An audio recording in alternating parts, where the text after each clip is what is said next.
every single city for Expo, it's all about bringing people together for the electric vehicle experience. You get to get your questions answered, get behind the wheel of cars, really have that first moment with an EV. But we want the EV Reality Check booth to be a place where you can hear from people that have been doing this for a long time. And we're joined this morning by John Congdon. You've been in the EV world for about 14 years. You worked with one of the biggest EV manufacturers in sales and operations.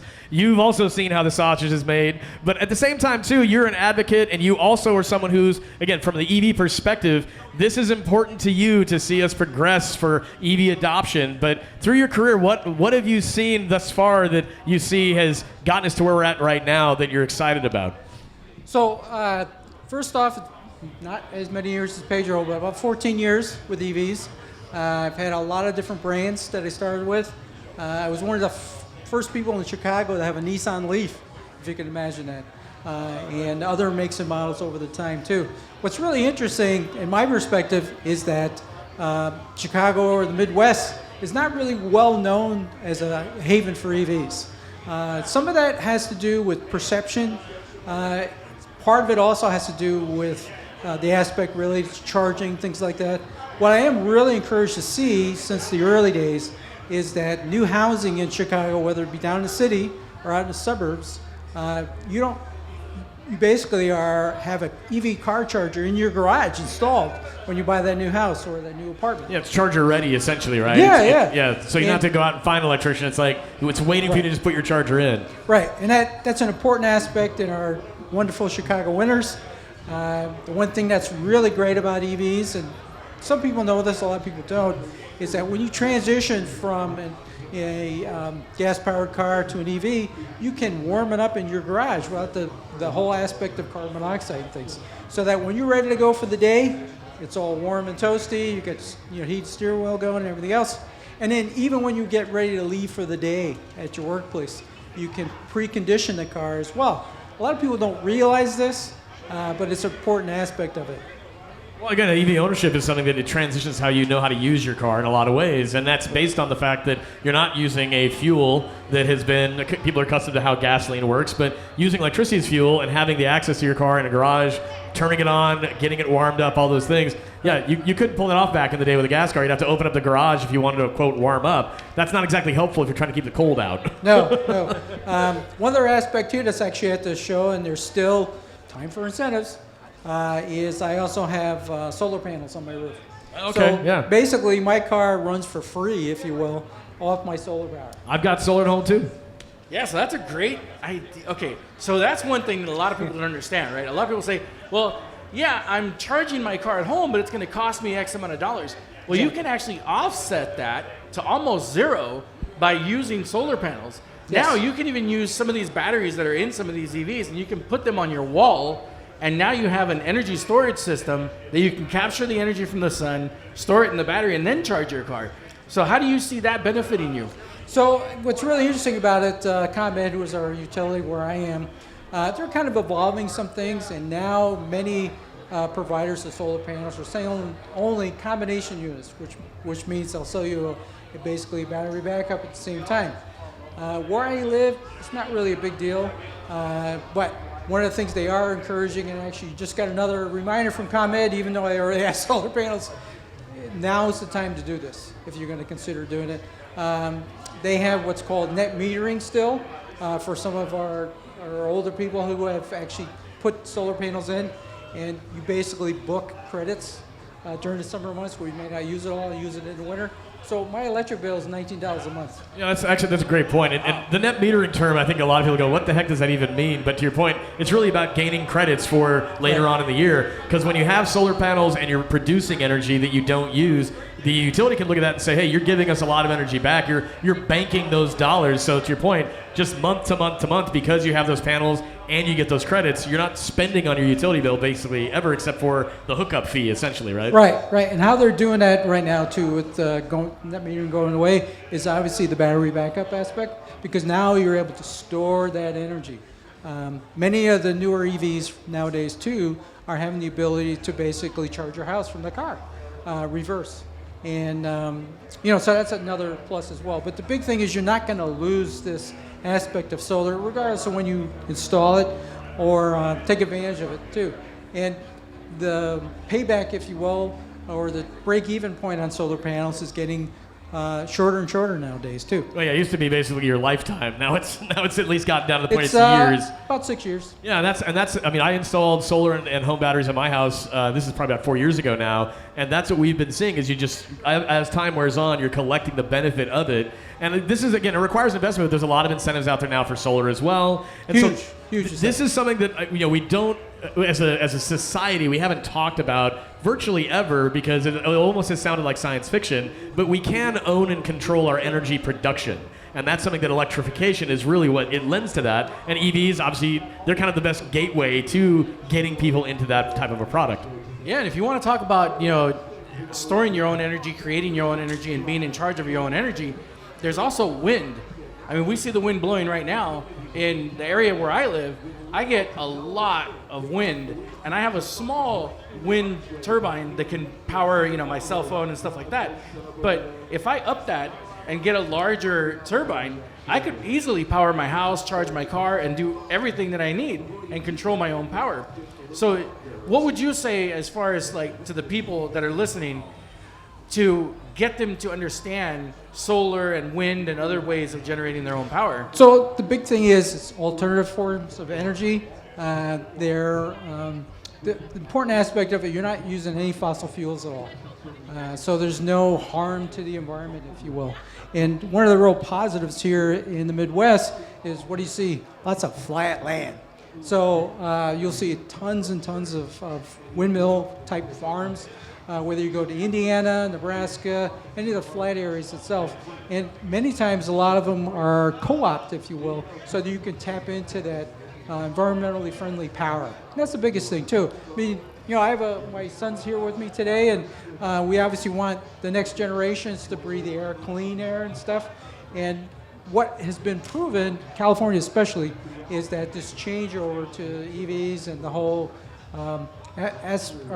aspect as far as solar power and everything has had a positive effect on the local air quality, which is phenomenal. Think about that. And what we're talking about too is, again, we're talking wind, we're talking solar, and in counter to what we're hearing right now, even from the Department of Energy, that recently posted something on social media saying, these things are bad news.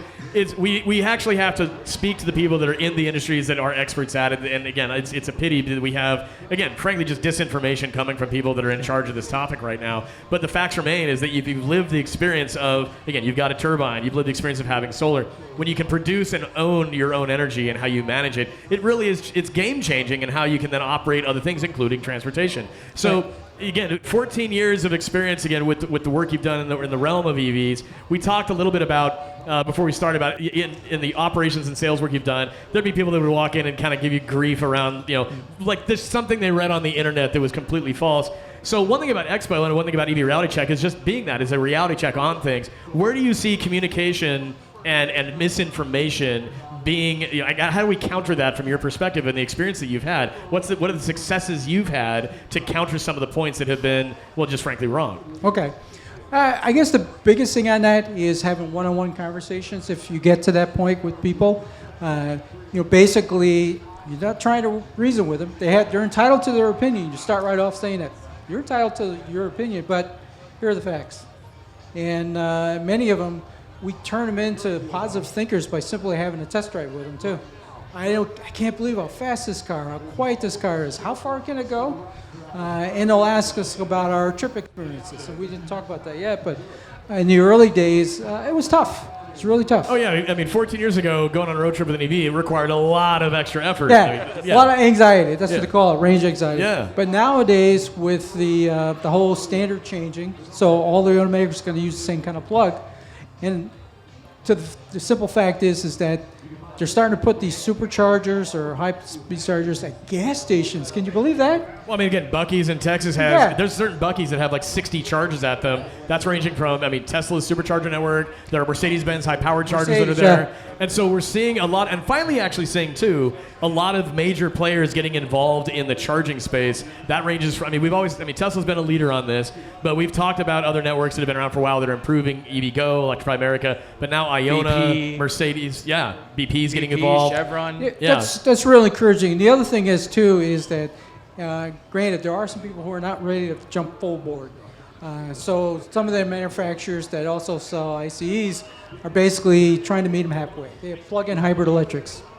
Okay, now if you opt for that to try a trial thing, sure, try it for a year or two, maybe lease it, see if that'll work for you. You might get 40, 50 miles in the charge. But if you're a homeowner, that's perfect. Literally every night you fill up at home, you go on your way. I had a neighbor of mine that was very skeptical, and so he kind of met me halfway. He got a BMW with a plug-in, Okay. and he's finding he's got to take other road trips to use the gas now. Oh yeah, yeah. I remember. Yeah. So- I remember my Chevy Volt. Yeah. I drove it so Yeah, often combo. on just pure electric that oftentimes it had basically a thing in the gas tank that would just churn the gas because it hadn't moved in so long. Yeah, because it would get stale. Yeah, Exactly. yeah. So I mean, I think that was the biggest problem actually with the early hybrids, were the ones that actually had good range and electrical range. The fuel would go stale Right. before you actually ran out of power. and Volt actually they changed later versions of that so that it would force the car to run its gas engine after like 90 days or something. Yep. I had a And, second gen Volt that did that. Yeah. It pissed Now, me off. Sometimes use the gas. You know, the thing is, there's some people you can't reason with, but the same point is kind of like, what do you expect the Earth to be at in 15, 20 years? You like pollution? Do you like that? Well, I think the hard part too is I think and when COVID hit, that was almost the first we'd seen in a modern time of you could actually see the impact of pollution vanishing because we took cars off the road for a certain amount of time. The photos from Los Angeles, you could see the Himalayas in India. It was just like, oh my God. I remember seeing these things and thinking, this is the best advertising we can do for the impact that transportation and other things have on emissions. And so that, again, we're talking 5 years ago now, but people kind of get into their routines of the sun goes up, the sun goes down. They just don't think about these things actively until it's almost too late. And that's a big part of, I think, what Expo is about, is to say, look, this isn't about just, okay, let's focus on environment. You can have a very fun, inviting experience, and then the fringe benefit is, oh, by the way, it's zero emissions. And we kind of have to turn the discussion on its head a bit, I think. Right. I mean, the thing I look at with this too is that how am I going to remember to plug in my car every night? Do you plug in your phone every night? Well, yeah. Well, you just pull in the garage and plug it in. For a homeowner, it becomes second nature. Right. For the non-homeowners, like we've talked about this weekend, that's more of a challenge. They have to still be actively going and finding their fill-up. Right. So if you don't have a home charger, that starts to become a problem. Right. But even then, like you said, people still plug in their phone. So you're still going to, if you have a gas car, you're still going to go fill it up. And we were talking about this before, right? It's just a different kind of fill up. You're going and you're filling up with electrons versus gasoline. So it's not necessarily a big change. It's just getting them past that gas station so easy experience. Well, and we talked a lot about visibility too this weekend. About again, Expo is massively visible. Like you show up here and again you see everything. It's well advertised. Every market it comes to for an event, people hear and know about it. But then when the Expo leaves, it still is about that visibility of what we're talking about. The cars are still on the road, but that visibility of where the fill up is. If you're not a homeowner, then you still have to figure out how to find that fill up. Again, as you were talking about 14 years ago on a road trip, well, that was interesting. It's a hell of a lot better now than it was. It was a lot of fun. Yeah. Again, it was an adventure. Yeah. But now you can drive from Chicago to Los Angeles to New York to Miami, and you can do that on fast charging the whole way through. Absolutely. But again, we need to have policymakers in place who are putting up better signage on the highways, things like that. Right. And the only other objection I've seen on a personal basis is cost of entry. Now, there's a flip side to that has actually worked really well for people, and I've actually taken advantage of it a couple of times, and that is depreciation on certain brands and mics. The thing is with it, if your budget is only $25,000, can you buy a brand new EV for that? Not currently. It's getting close. Getting close. But if you just buy a car that maybe has a few years on it, doesn't have tons of miles, have it checked out, you can definitely get into that. And there's until September 30th, there's that $4,000 used EV credit. Plus here in Illinois, of course, they ran out of money. They ran out of money. I saw that. But it was also massive. It was like a $4,000 credit as well. Yeah, and that could be refunded down the line. Right. And that might get reinstituted. The one thing I have seen is that some of the states are still keeping their EV incentives in place. So don't just automatically assume, well, I don't have anything more on this. But so that's the last objection. Typically, cost of entry. Yeah. And you can go around that. Well, now we've got so many vehicles that have been in leases the last 5 years or 3 years. They're coming onto the used market in that price point you're talking about. And now it is about, okay, which car do I want that was maybe produced 3 years ago? A lot of these models have been out for that amount of time, and frankly, they still have the exact same technology. Some of it's improved, but I think you can still get a great car that's used. Yeah, absolutely. And the used market just keeps increasing and increasing and increasing with these off-lease cars and used cars that come in. And one of the things that people kind of have to get over as well is the longevity of an EV, right? That's the next thing. People say, oh, well, you know, the car has 40,000 miles on it. It's a couple years old. I don't know how long the battery's going to last. What have you seen? Being in the industry for 14 years, driving EVs, how have you seen the battery technology? So the batteries themselves, for the most part, very, very little problems or errors with them where it has to come in. If anything at all, they may have a couple of cells that go. Most of the manufacturers, matter of fact, all the manufacturers guarantee a certain usage rate, if you will. If it falls down below a certain percentage, they'll either replace the whole pack or the part that's wrong, and then they'll charge you. It's under warranty. The big thing is with the maintenance, it's very, very minimal. And some of the major manufacturers have to get used to this. One of my other EVs is BMW. BMW is used to doing oil changes. I have a BMW i3 that's electric only. And try as they might, their service department says, yeah, time for your annual check.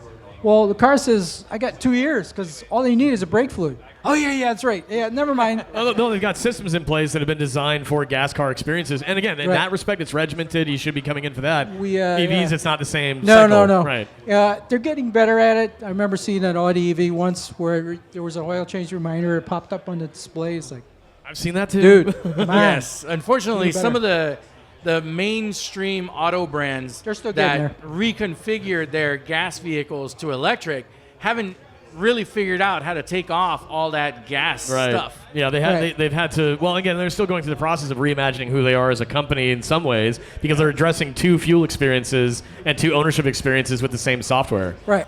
So get back to your original point, though. So not many issues with the batteries. Typically, are 8 to 10 years. You are kind of probably going through tires a little bit more often because the car is a little heavier. Yeah. That's expected. And then the brakes last 400,000 miles before you get. Yeah, with the brakes, you don't have to touch them if you're using the electric motor to slow down just by letting off the accelerator. Right. Yeah. And then, cabin filter, you start smelling fishy in your car, you just replace it. That's all. Replace it. Well, that's it. We've covered a ton. Pedro, anything else you think we should touch on? I mean, we've covered a gamut of things. And again, and thank you so much, John, for all the insights you provide. Anything else we should hit on? Yeah, so one last thought. So in my 20 years experience in the auto industry, one of the things that I've done is I've worked with the government. And we've actually established, I know, it is funny working with the government. We've actually established a warranty process where the battery is now the emissions control system. So just like the gas vehicles have the emissions control warranties that are 8 years, 100,000 miles in some states it's even more than that. Now the battery is the emissions control system. So now the battery is covered under 8 years, 100,000 mile warranties. And that's what a lot of people don't understand is that battery's covered. Well, you hit on it a little bit too. Is that a lot of what's been happening inside of this space? We've had a lot of battery tech evolve even in the last 10 years. But even as it's evolved, we've had a lot of strong protections around what that warranty looks like. Yeah. I mean, I think Tesla's had an 8-year, 100,000 mile on their battery and powertrain. But that's the thing is a lot of folks. I mean, I've heard stories of people that have owned EVs with 250,000 miles on them that still have over 90% of their original range, and they're like, I just keep buying tires. Yeah. So one interesting aspect of that, we were talking about technology changing too, and this happened while I was working there. Tesla Roadster was one of the very first. They proved the fact that you can have a sports car as an EV. And what they offer, and they still do, is a upgrade, basically, the battery pack. Because it's so old. Yeah. It's still working. But, hey, how about if we gave you more range and a little bit more pep? Well, yeah. It bumped it from like 240 to 300 or something like that? Yeah. Yeah. I mean, it's a small little car. Don't get me wrong. But it is a sports car. And it's not going to rust out typically. Exactly. Yeah. So why not? Well, any closing thoughts as we round things out, John? I mean, what are some things you think? Final thought. What do you want people to know? If you're considering electric, by all means, delve into it. Spend more time with even your friends and relatives and your neighbors. Maybe they have an EV. That's where we've seen a lot of things where, hey, whatever turned you on to driving this Model 3, and they'll tell you. If you're inquisitive about it, by all means, check your resources and obviously watch some of these too and attend the show. That's perfect. Well, yeah, this is the EV Reality Check booth. It is powered by GreenCars.com. John Congdon, thank you so much for coming by. This is going to be what we do all day today. We're going to be talking to people that have experience in the industry, people that have lived the experience of EVs, a lot of different experts from different fields. And if you want a free T-shirt, by the way, if you can hear our voices, swing on by, get a free T-shirt here at the EV Reality Check booth. We've got more conversations coming up. John, thank you again so much for coming by.